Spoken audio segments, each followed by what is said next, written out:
Como é que o senhor tem visto o púlpito brasileiro, reverendo? Você pegou um assunto complicado, hein? Eu acho que nós vivemos uma das grandes crises no Brasil. A igreja evangélica brasileira, os púlpitos.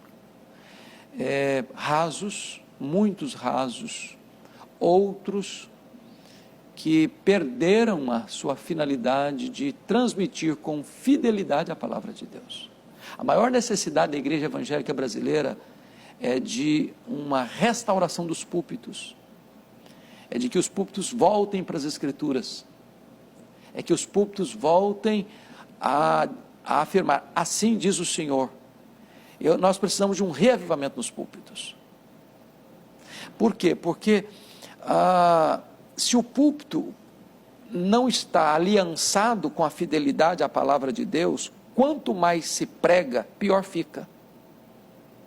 Pior fica. E infelizmente hoje há muitos púlpitos que torcem a palavra de Deus.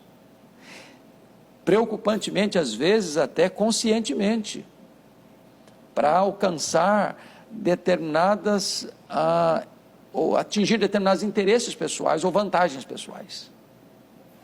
Então a palavra de Deus não pode ser torcida para atender à minha vontade.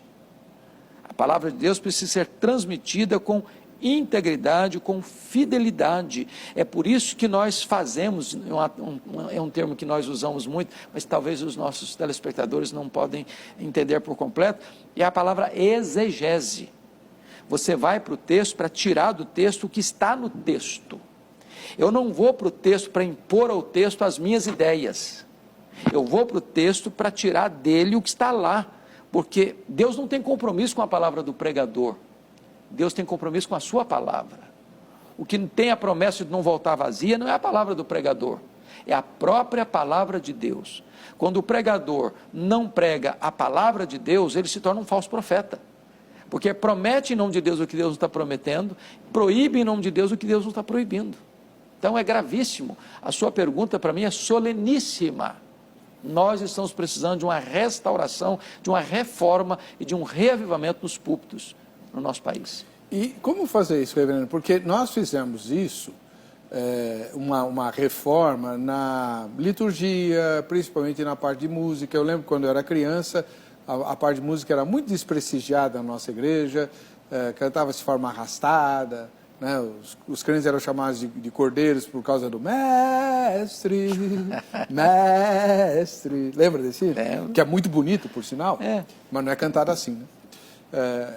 Então aí vieram os Vencedores por Cristo e outras bandas e revolucionaram a parte de música na igreja, às vezes até com um pouco de exagero.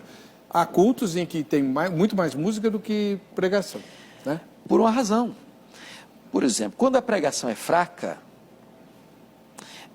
outra coisa é para você preencher esse vazio, esse espaço. Então, você sabe, quando você chega numa igreja, eu prego em muitas igrejas, diversas denominações, eu chego, imediatamente eu tenho um diagnóstico, se esta igreja é uma igreja que está acostumada com o cardápio da palavra de Deus ou não. Quer um exemplo?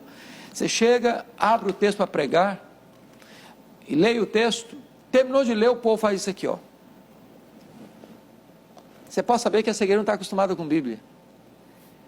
Ela não vai, ela não tem expectativa de que o pregador vai pegar aquele texto que leu e vai expor aquele texto. Porque tem pregador que lê o texto, vai embora o texto, nunca mais volta para o texto. Então, uma igreja acostumada com a exposição da Bíblia, ela vai acompanhar.